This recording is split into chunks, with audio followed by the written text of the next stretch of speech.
जे जे गाना सुन ले बा तनी हाला करके बताए भैया।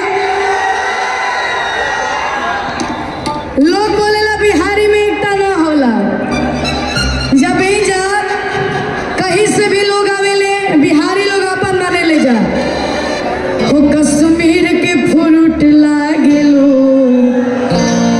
आ काला सूट में क्यूट लागेलो कि काला अखिया के कजरा जान तू तो काला काला तिलकुट लागेलो उड़े वाली पैरासूट लागेलो आ काला सूट में क्यूट लागेलो। लेकिन खाली हाला नहीं करे के, हमरा साथे डांस भी करे के बा।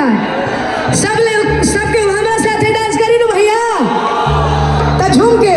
भैया म्यूजिशियन वाले भैया रेडी है ना? थोड़ा साउंड का गड़बड़ क्योंकि वहाँ पे नहीं पहुँच पा रहा, लेकिन भैया साउंड बहुत प्यारा है आपका और थोड़ा थोड़ा तनी हमरों से गड़बड़ होता है ओकरा खातिर में भी आ झूम के। हो कश्मीर के फ्रूट लागेलो